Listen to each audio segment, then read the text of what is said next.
Oi, gente, mais um sábado, mais um Política de Leve, sejam bem-vindos. Hoje eu estou aqui entrevistando o Tiago Medina, o vereador mais jovem eleito no município do Recife. Vamos conversar com ele, saber os desafios do primeiro mandato. E o bate-papo vai ser bem leve. Oi, Tiago, tudo bem? Seja bem-vindo. Oi, Kate, muito obrigado pelo convite. Um oi para todo telespectador aqui do Política de Leve. Certeza que vai ser um bate-papo muito bom e vamos esclarecer algumas coisas também pro pessoal, mas certeza que vocês vão curtir aqui. Obrigado pelo convite. De joia. Tiago, eu sempre pergunto aqui para os convidados, né? Quem eles são fora do dia a dia de trabalho. Então, quem é o Tiago Medina como uma pessoa, o ser humano, no dia a dia, um civil? Uhum. Primeiro, eu gosto de falar que eu sou um cristão, tanto que no meu primeiro discurso na Câmara, né, eu falei que eu não sou um vereador cristão, eu sou um cristão vereador. Então, tudo que norteia, baseia, guia a minha vida, tomada de decisão, é a minha fé em Cristo, a palavra do Senhor. Então, um cristão, né? Um cristão que agora está se aventurando pelo mundo da política para ser uma voz mesmo, só um embaixador de Cristo, como Paulo fala agora na política. Mas um jovem, tenho 21 anos, quase formado em ciência da computação, me formo esse período agora. E sou da igreja presbiteriana de Boa Viagem, sou irmão, tenho uma irmã que acabou de casar, meu pai, minha mãe, então a gente tem uma família de 4, né? Nasci lá em BH, nasci em Belo Horizonte, mas vim aqui para Recife com 2 anos. Então eu falo que eu sou recifense, né? Já é Só não sou de 100, recente. mas sou recifense de alma.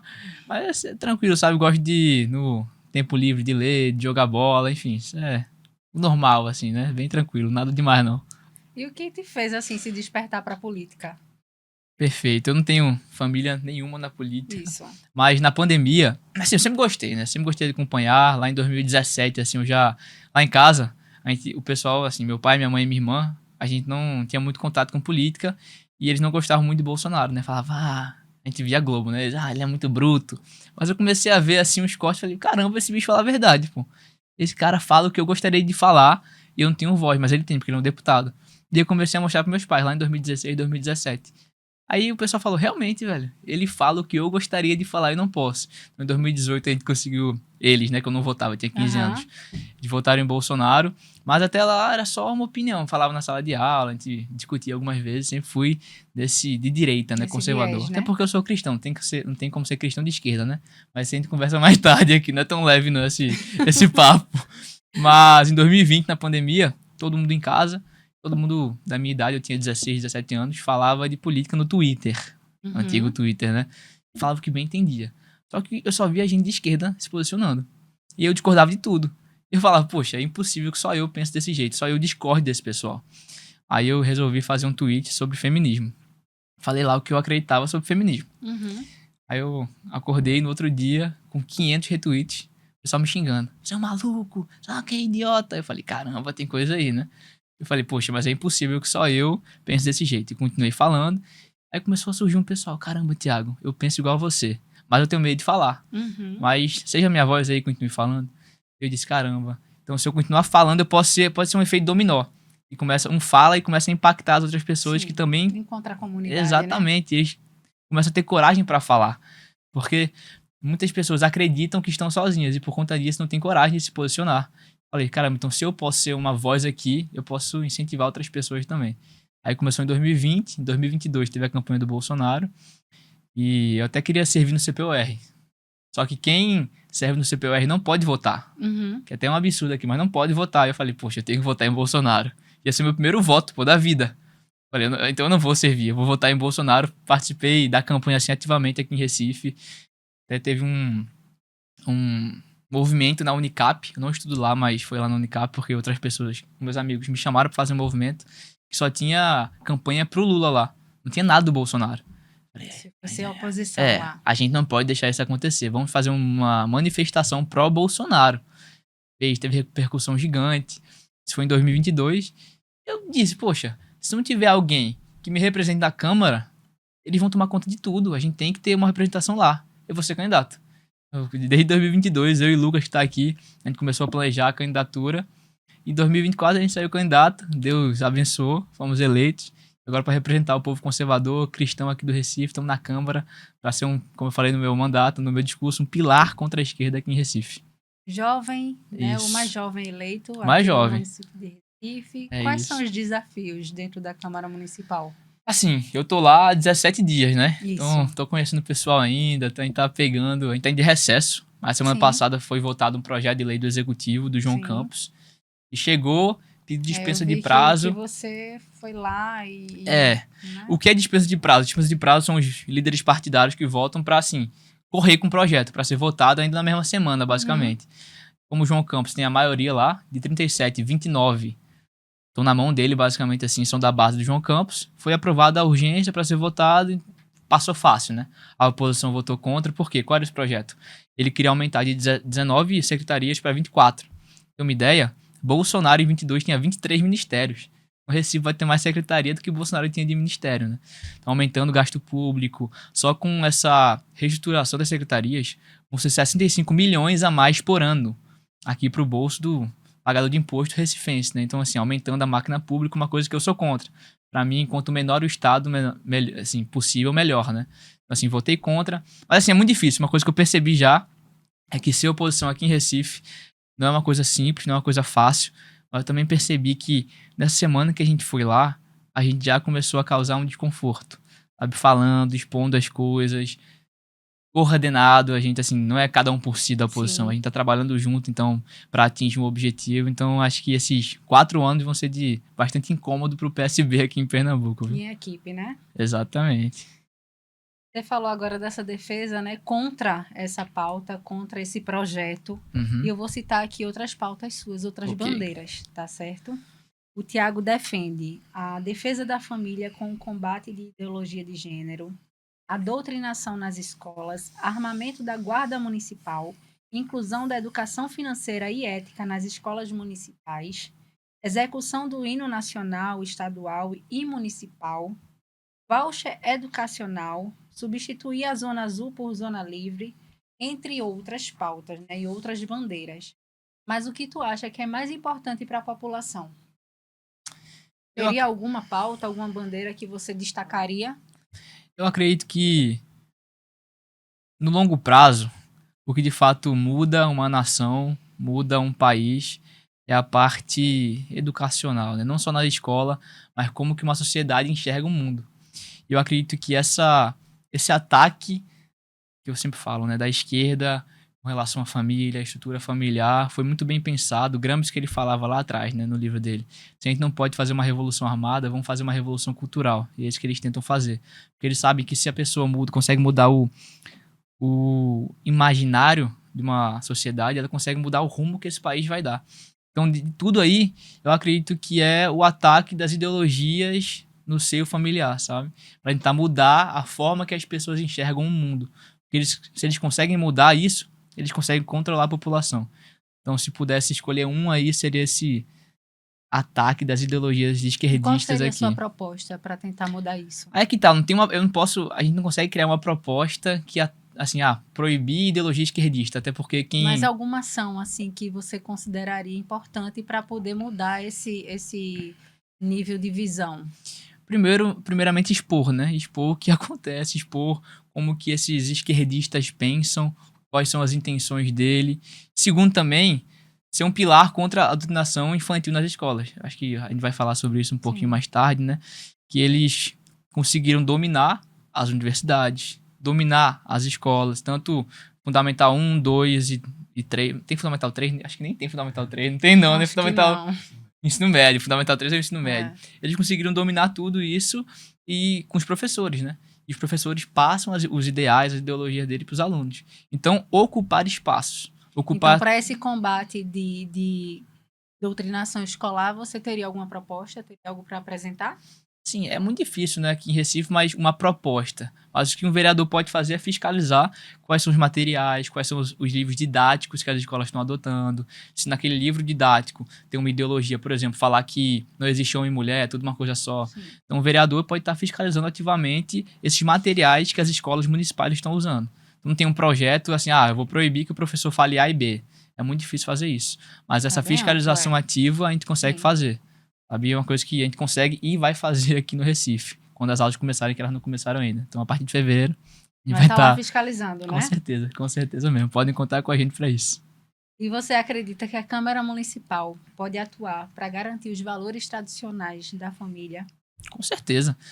Primeiro E de projeto, que forma, né? primeiro projeto que a gente apresentou foi para proibir aqui em Recife esse tipo de banheiro trans, né? Assim, por exemplo, no Compass, não só no Compass, mas em todas as entidades da prefeitura, a gente tem o banheiro feminino e masculino.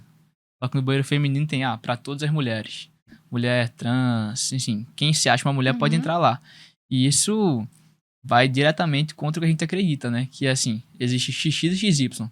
Pessoa que acha que consegue mudar isso durante a vida é, no mínimo... Não posso falar aqui, senão acho que vão entrar com processo contra mim. Mas, assim, não existe, né? Não dá pra... Isso é imutável, né? Deixando assim, isso é imutável. Isso vai de encontro ao que a gente acredita, que Deus, desde o princípio, criou homem e mulher. E eles tentam desvirtuar isso, sabe? Então, esse é o primeiro projeto que a gente apresentou como vereador aqui do Recife. No dia 1 de janeiro, a gente já apresentou esse projeto, que era uma promessa de campanha, que, inclusive, quando eu fiz essa promessa de campanha, o Ministério Público entrou com uma ação por transfobia contra mim, ou seja, a gente consegue ver que qual lado tem o poder das coisas e qual lado quer cercear o direito de liberdade de opinião das outras, né? Uma proposta de campanha é uma transfobia? Acho que não, mas para eles, eles entendem assim, né? Tudo que eles discordam, eles querem calar. Esse é o modus operandi da esquerda que a gente vai combater agora como vereador aqui do Recife. Sim, você é jovem, tá ligado nas redes sociais, Uhum. vi que você é bem ativo e esse é o teu principal meio de comunicação com o Isso. público, né? Isso aí, rede social, Instagram, Twitter. Tava acompanhando você quase agora e vi você pulando um muro de uma creche. Foi. O muro foi de uma unidade de saúde. A gente foi hoje, inclusive. A gente tava lá na instância. A gente foi numa, assim, o Recife Real, que a gente não vê muito na propaganda da gestão, da prefeitura, é assim, é assustador. A gente tava lá na comunidade da Beirinha e, assim, um caminho para as crianças irem para a escola, para os adultos irem trabalhar, esgoto a céu aberto, pô. Esgoto mesmo a céu aberto. Inclusive, teve uma criança lá com 12 anos que morreu com leptospirose, porque eles estão em contato o tempo todo com isso e a prefeitura não vai lá. Inclusive, os moradores falam, a gente não tem um posto de saúde aqui perto de uma unidade de saúde, a gente tem que caminhar mais de 1 quilômetro para conseguir ir para uma unidade de saúde. As idosas com 80 anos que não conseguem direito, assim, não tem disposição física para ir para lá. Então tem que ficar aqui em casa e não tem atendimento. O prefeito faz uma obra de 100 milhões em uma ponte ali do lado, mas não olha pra gente. Então o Recife Real é muito diferente do que a gente vê na mídia, no jornal, no Instagram do prefeito. E esse muro que eu pulei não era uma creche, era uma unidade de saúde. E, assim, era Fernandes Figueiras, né? O nome da unidade de saúde. E falou que estava tendo uma obra lá. Então eles foram realocados para outra unidade de saúde. Um pouco mais em outro local. Assim, realocado, bem jogado, né? Eram uns containers que estavam sendo lá utilizados. E quando você vai para essa unidade original, a oficial lá, não tem placa de obra, não tem prazo, não falam quando vai acabar, não tem ninguém lá dentro, assim, largado. Assim, essa é a realidade da prefeitura do Recife. Quando você volta para essa unidade que eles foram realocados, você pergunta pro pessoal, vocês têm ideia que o pessoal que trabalha lá, então eles também são vítimas, né? Eles não são responsáveis pela obra. Eles falando, eu perguntei, tem prazo para quando vai voltar para a unidade? Não, a gente não sabe. Eles não falam, eles só jogaram a gente aqui, não falam quando a gente vai voltar para lá. Aqui falta medicamento. A gente faz o relatório do que falta, manda para eles não compram. Então, teve uma paciente, uma senhora, que falou que precisa de cálcio. Tá sem cálcio há 8 meses lá. Então, assim, eles não têm esse amparo da prefeitura e esse é o Recife Real que existe, e o que eu quero fazer é mostrar para as pessoas que isso existe. Sim, muitas essa vezes a gente seria não então sabe. sua principal estratégia de comunicação. Fiscalizar e mostrar. É isso, é mostrar o que acontece. Porque eu mesmo, muitas vezes a gente não sabe a realidade mesmo, sabe? A gente sabe que tá ruim, não sabe o que é ruim. A pessoa fala, minha situação de rua, minha situação de vida é ruim, mas o que é ruim? A gente não sabe direito o que é, a gente não sabe o que é faltar remédio, a gente não sabe o que é ter uma creche que tá há mais de 1 ano atrasado, que foi a creche que a gente foi lá na Ilha do Joaneiro. Sim. Então, assim, é muito esse diferente, sabe? Que eu vi, então, exato, também. exato. E muitas pessoas não sabem, então é mostrar pra elas, o Recife Real é isso aqui. Não é aquele outro conteúdo que a gente vê no Instagram do prefeito. Inclusive, é bem diferente. E sobre o armamento da Guarda Municipal, né? Quais seriam os critérios para implementar a garantia que a Guarda Municipal receberia uma formação adequada? Perfeito. O critério primeiro que seria um treinamento igual a polícia faz, né? A polícia, quando o agente ele passa no concurso, ele não está habilitado a usar uma arma porque ele não fez um curso. Então seria fazer um curso também para os agentes da Guarda Civil Municipal. Inclusive, ia ser até interessante, eu tenho alguns relacionamentos com o governo do estado de São Paulo, a gente podia ir lá na rota, com o DERIT, que é a Secretaria de Segurança, fazer uma parceria com eles, né? Vamos... Porque o pessoal fala, não pode armar a guarda porque eles não são hábeis para isso. Então vamos levar os agentes da Guarda Municipal para fazer um curso com a rota. Eu acho que aí eles seriam... Esse é o caminho. Eles estariam habilitados a poder portar essas armas. Armas, inclusive, que já existem, né? Sim. Já foram compradas pela prefeitura, só que não são colocadas em ação. Mas acho que seria isso, sabe? Capacitar eles através de cursos de entidades reconhecidas pela capacidade de ação urbana, como a Rota, que é referência no Brasil todo. Voltando para a questão da educação, escolas, certo? Você também defende a execução dos hinos, né? Uhum. Dentro das escolas municipais. Mas de que forma isso pode contribuir para a formação cívica dos alunos? Quando o cidadão ele não sabe nenhum hino do país dele, ou do estado, ou do município, né? Que eu quero que tenha o hino do Brasil, de Pernambuco e de Recife, né? Quando ele não sabe nenhum hino dele, de onde ele tá, de onde ele pertence, que é a forma mais básica de pertencimento, ele se sente solto. Então, por conta disso, ele não se sente motivado para trabalhar, para poder enriquecer o lugar que ele mora. Ele não sente vontade de falar, poxa, se tiver um emprego lá fora, eu prefiro ir do que lutar para que o meu país, a minha cidade melhore. Então, a gente não cria esse senso de pertencimento, que é o básico, saber o hino nacional, saber o hino estadual, saber o hino municipal. E quando a gente consegue colocar isso na cabeça, no coração das crianças, desde a tenridade mesmo, elas crescem falando, poxa, eu pertenço a algum lugar. Poxa, eu vou trabalhar para que o local... Não é nem para... Às vezes a gente não consegue mudar o Brasil. Tem uma frase que eu vi num filme muito bom, que o filme acho que chama Restart, da Índia. E o principal falou, muitas vezes não vou poder ser o sol que ilumina toda a terra, mas eu posso ser o poste que ilumina a rua da minha casa. Então, assim, é trabalhar muitas vezes não para mudar todo o Brasil, mas para mudar o local que eu nasci, pelo menos. Então, se a gente consegue criar esse senso de pertencimento para as crianças, eu tenho certeza que elas vão crescer querendo trabalhar, querendo empreender, ou querendo fazer ações boas para mudar o local que ela mora. Então, se a gente consegue criar isso, de mudar de baixo para cima, se cada um se importar de mudar a rua que mora, imagina todo mundo pensando isso. Uhum. Eu não quero mudar o Brasil todo não, mas eu quero mudar onde eu moro. E se todo mundo pensando isso, o Brasil vai crescer junto. Todo mundo, sabe? Então, então fazendo sua parte, né? Exatamente. Coletivamente, as coisas é criar esse senso de pertencimento para ter essa intenção. Vamos mudar o Brasil, porque é aqui que eu moro. Eu não vou sair para fugir da minha responsabilidade para deixar os outros mudarem.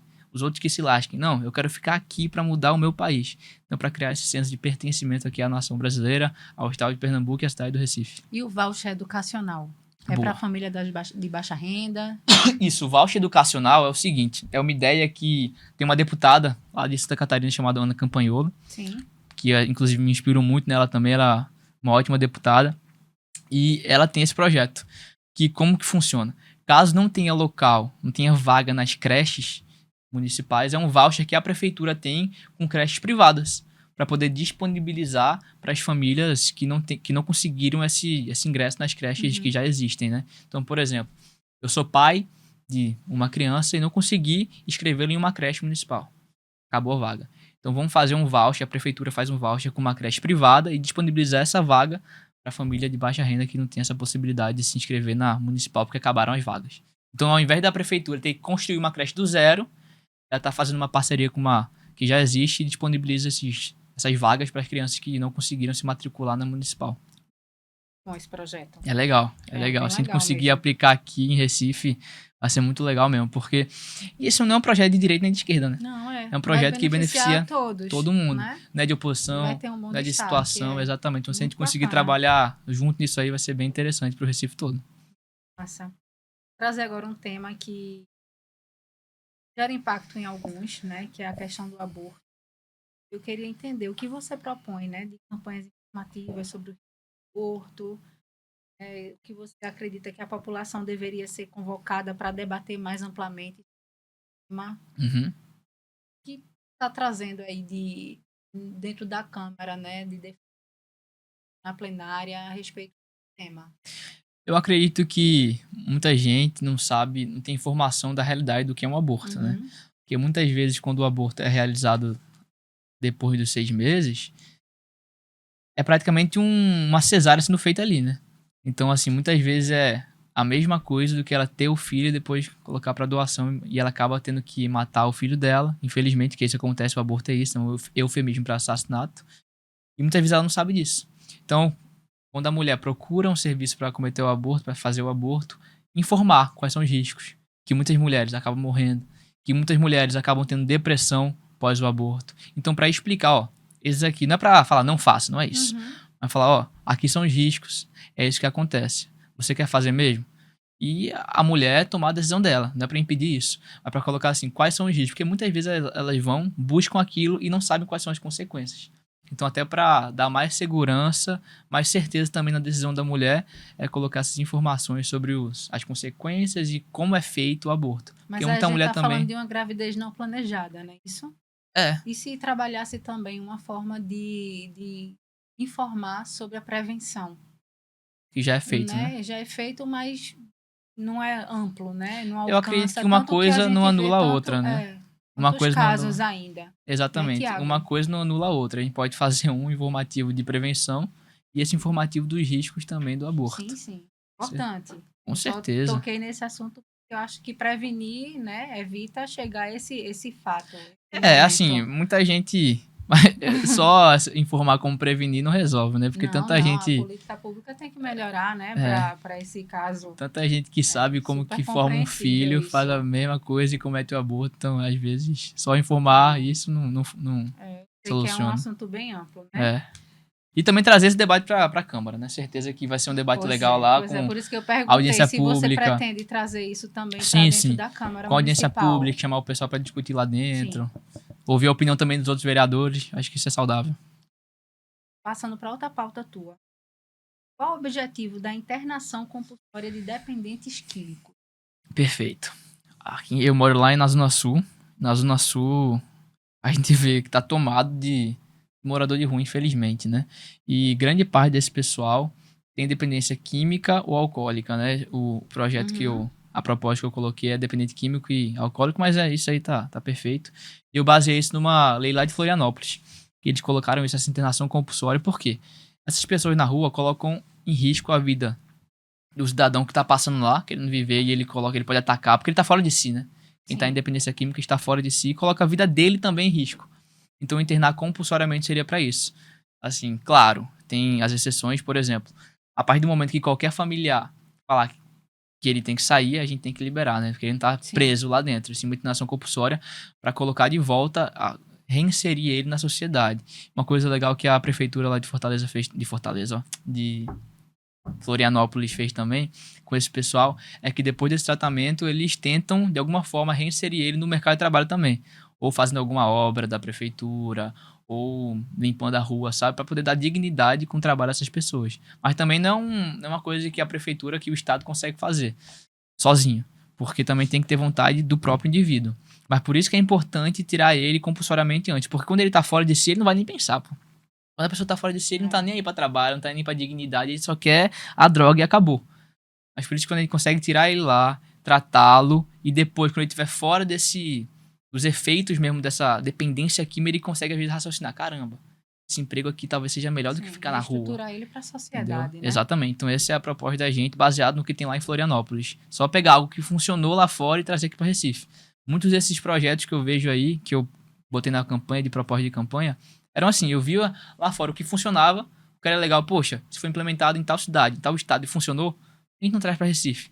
Às vezes é muito mais fácil pegar o que fosse em outro lugar do que reinventar a roda, né? Sim. Então trazer o que funcionou através assim, no Brasil todo e também em outros países também, tentar aplicar aqui em Recife. Quais outras referências tu tem que tu pensa em trazer para cá? O hino nacional já é uma lei aqui em Recife, que tem que ter o hino nacional uma vez por semana, se não me engano, já é uma lei que não acontece. Então agora é só fiscalizar para que aconteça, né? Hino nacional, o voucher, como eu falei, lá de Santa Catarina, o Zona Livre, foi uma proposta em Fortaleza que... Sim, fala mais sobre o Zona Livre. Pronto. Muita gente acha que o Zona Livre é assim, mas vai ter... Como é que vai ser o fluxo dos carros, congestionamento, enfim. Qual é a ideia do Zona Livre? Zona Livre é apenas a adaptação do Zona Azul. Zona Azul, para quem anda principalmente lá no centro, a Zona Azul é todo canto. Eu estudei lá, então assim, eu sei como é. Aí tem uma área, estacionar, e você tem que pagar para poder estacionar lá. às vezes é 5 horas, 2 horas, 1 hora, depende de onde é. Zona livre é a mesma coisa, não vai mudar nada. Só que a diferença é que você não vai ter que pagar pra parar lá. Vai ser assim, vai ter o aplicativo, tu vai ter que se registrar lá, só não vai ter que pagar. Por quê? Porque eu entendo que a gente já paga imposto, não já? Sim. A gente já paga imposto pra ter essa rua, digamos assim, pra ter a rua, pra tapar o buraco, pra Sim, ter uma sim. rua bem preservada pra gente. Então eu pensei, poxa, eu não acho justo a gente ter que pagar mais dinheiro pra prefeitura pra poder estacionar uma coisa que já é nossa, que é a rua. Então seria a mesma coisa, a gente teria lá os locais da Zona Azul, que já são hoje, né? Locais lá reservados, mas de graça. Não teria que pagar, seria a zona livre. Essa é a ideia da zona livre, entendeu? E tu vê dificuldade de aprovar algum desses teus projetos? Sim, acho que vai. Qual o mais difícil? Assim, O mais difícil que eu vejo? Mais... O banheiro. O banheiro. É o do banheiro, que é pra garantir que tenha banheiro de homem pra homem e mulher pra mulher, do sexo de nascença. E se a pessoa entendeu que o cromossomo dela mudou, isso não vai adiantar pra poder entrar no banheiro. Mas ter banheiro pra sexo, baseado no sexo de nascença, né? De homem e de mulher. Sim, sim. Esse eu acho que vai ser o mais difícil de aprovar. Mas vamos batalhar até o último dia, segundo, pra aprovar esse projeto aqui no Recife. E vai ser de importância gigantesca pra gente. Eu esqueci de citar alguma pauta tua de defesa. De projeto? De projeto. Tem me... Isso é interessante. Tô quase me formando em ciência da computação, meu pai é da parte de tecnologia, colocar essa introdução à lógica de programação nas escolas, no contraturno da rede municipal. Foi um projeto de extensão que uma amiga da faculdade fez, e ela viu que quase ninguém da rede municipal, da rede pública, queria ingressar na parte de tecnologia, quase ninguém. E ela perguntou por que, assim, ela se perguntou, né, qual era a hipótese para isso. Ela viu que porque ninguém tinha contato com isso. Nem daquelas pessoas tinham um computador em casa ou tinha alguém da família que era dessa área. E depois que ela fez uma introdução à lógica de programação, não precisa nem de computador. É a lógica mesmo, né? Com caderno, com lápis, só para mostrar como que funciona o pensamento computacional. Depois daquilo, 80% das pessoas da sala tinham interesse de ingressar para a parte de tecnologia.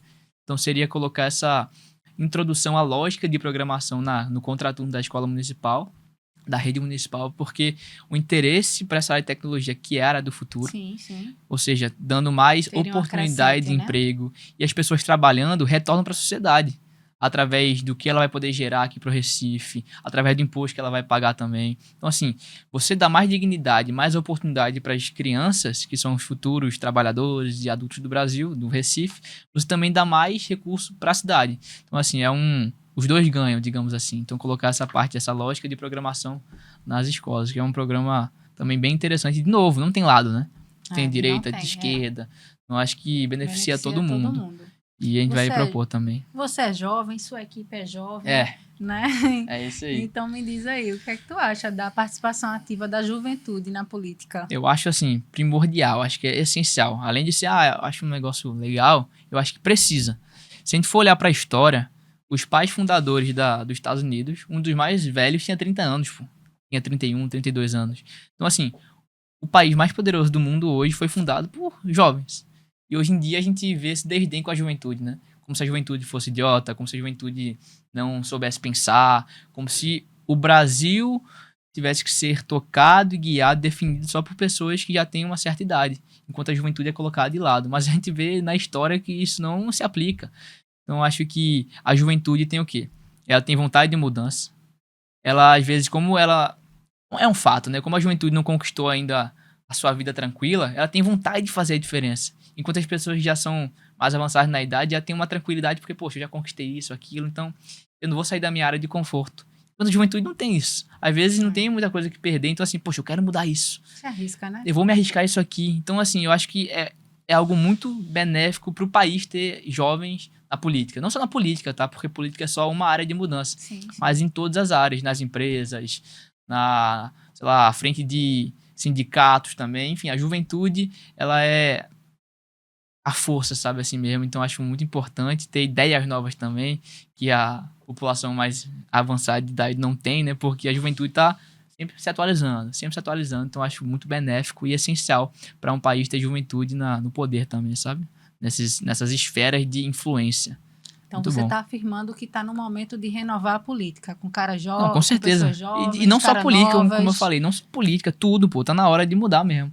Se, como eu falei, os Estados Unidos foi fundado por juventude, por que a juventude não pode ter um papel importante hoje em dia?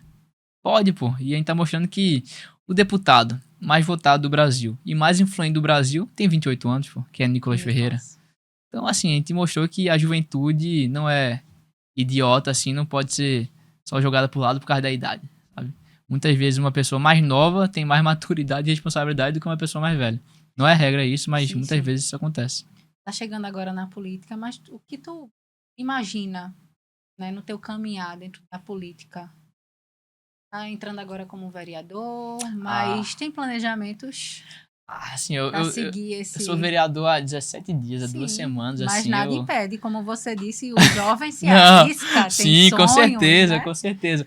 Pra frente, assim, a gente vai ver, vamos pensar com a equipe, o que, que a gente pode fazer, mas assim, o foco atual é pela cidade do Recife, sabe? Mostrar, como eu falei, a situação real da nossa cidade, esse é o foco. O meu E sonho... o alvo futuro? Então, eu vou falar, o meu sonho de vida é ser prefeito de Recife, um dia. Tô falando que vai ser agora, não, um dia, assim, pode ser 2100, mas um dia é ser prefeito de Recife. Poder... Porque pra mim, Recife tem potencial de ser cidade top 3 do Brasil. Uhum. Tanto por turismo, quanto a gente tem aqui o Porto Digital, que assim atrai muitas empresas de tecnologia. Então assim, podia ser cidade de potência do Brasil mesmo, sabe? Referência em várias áreas. Infelizmente não é, porque o PT, o PSB destruíram a nossa capital aqui, que era a capital do Nordeste, hoje em dia fica atrás de Fortaleza, João Pessoa, Maceió, porque foi mal administrada. Então eu queria realmente conseguir trazer de volta essa pujança mesmo de Recife, sabe? Mostrar qual é o potencial e colocar o Recife onde merece. Que é referência do Brasil. Um dia a gente chega lá, se Deus quiser. 17 dias de mandato. É, Pra que o Tiago Medina veio? Qual o diferencial? eu vim pra representar umas pessoas que por muito tempo assim não tiveram um representante mesmo, sabe? Assim, tiveram algumas pessoas que hoje são deputados e tal, mas pra representar a juventude, os cristãos, os conservadores, eu falei isso no meu discurso de posse, pra ser um pilar contra a esquerda, sabe? Pra os empreendedores terem quem olhar lá dentro, para que assim, ó, esse cara vai me ajudar. Ele, assim, eu quero que o empreendedor seja amigo e não inimigo do Estado, que é o que acontece hoje. Infelizmente, o Estado atrapalha mais do que ajuda. A Guarda Municipal, lutar por um Recife mais seguro, armando a Guarda Municipal, para que os pais possam olhar para a Câmara dos Vereadores e falar: poxa, tem alguém lá que luta para que o meu filho não seja doutrinado na escola? Tem, Tiago. Então, assim, para ser essa pessoa mesmo, sabe, que vai lutar contra as ideologias que têm tentado tomar as mentes e os corações de nossas crianças, que têm tentado desvirtuar tudo, e no final é só uma coisa, tá? Eles podem atacar a escola, podem atacar a cultura, mas no final eles tentam destruir só uma coisa, que é a palavra de Deus. É isso aqui que eles tentam destruir. O final é isso. Então, se é alguém que vai ser um pilar mesmo para barrar esses avanços da esquerda, que eu falo que é os avanços do mal aqui no Recife. Esse é Tiago. Esse é Tiago. Tiago, a gente já tá no finzinho. Já? Certo? Já! Ixi, mas sinta-se convidado para uma próxima. Viu? Olha, já tá marcado. Já marca aí, Lucas. Embora. Depois você vem dizer pra gente como é que tá seus 3 meses de mandato. Boa. Verdade. Boa. Certo? Quando chega no final do programa, a gente sempre tem um quadro que é o de você pro mundo. Tá. Certo? São 3 perguntas, um bate-bola. Então, tá, tem que responder rápido. Tá bom. Certo? Tá pronto? Tô. Posso? Pode. Pra você, o que é ser político? Político é ser uma pessoa que tem as ferramentas para mudar a vida das pessoas, para entender o problema e trazer resultados para esse problema, sabe? Para sanar os problemas das pessoas. Não só com palavras, mas com ação. Você acorda um dia e toda a sua trajetória foi apagada. Certo? Toda a tua vida. Aham. Seu profissional tá começando agora. Uhum. Sua vida pessoal, mas você pode resgatar 3 coisas ou pessoas. Quem você resgataria? O que você resgataria? Meu pai, minha mãe e minha irmã. Pronto, 3 pessoas. Foi isso aí, minha família. Que é a base de tudo aqui. Meu pai, minha mãe e minha irmã. Isso é fácil, essa aí foi fácil.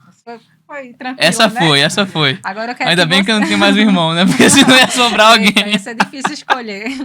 Agora eu quero que você deixe sua mensagem pro mundo. Olha pra essa câmera. Pra lá? Pra essa câmera. Show. Pessoal, muito obrigado por ter assistido esse podcast, ter acompanhado esse bate-papo. Sei que quando a gente olha para o futuro, muitas vezes a gente não tem a certeza do que a gente vai ser, de como nossa vida, nosso trabalho pode impactar uma sociedade, mas de pouco em pouco a gente vai construindo o futuro que a gente quer, né? Às vezes a gente pensa muito no futuro, mas o futuro é feito no hoje.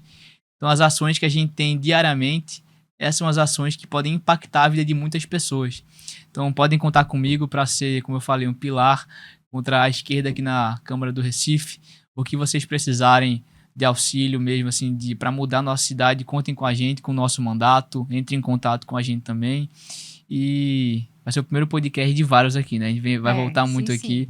Então, pessoal, não desistam do nosso país, tá? Muitas vezes a gente olha pro futuro e fala, caramba, o que vai ser do Brasil? Não desistem, porque tem muitas pessoas que querem mudar, que estão dispostos a abdicar da paz, da, assim, vida tranquila, para lutar pelo nosso país. Então, que você também possa lutar pela nossa nação, porque eu tenho certeza que no futuro pode demorar 5, 10, 20, 30 anos, mas a gente vai vencer essa situação do nosso país. Então, não desista mesmo, porque no final, o bem sempre vence. Tiago, foi muito bom lhe conhecer melhor. Essa é a proposta do programa, sabe? A gente apresentar quem são as pessoas, nossos convidados. E foi muito bom, assim, passar um pouco por cada pauta, cada luta sua e conhecer melhor. Boa sorte no seu primeiro mandato, que seja o primeiro de muitos. Deus quiser. Que você cumpra aí com tudo que você está propondo, certo? E obrigada pela sua participação. Eu que agradeço. Obrigado, viu? Certeza que vai ser o primeiro de vários. Muito obrigado. E vocês que nos acompanharam, muito obrigado. E lembre-se que todo sábado às 11 horas tem Política de Leve no nosso canal do YouTube. Para quem não segue, passa a seguir, curte, comenta, compartilha, ativa o sininho e segue a gente também nas redes sociais. Kate Cavalcante. Tchau, tchau.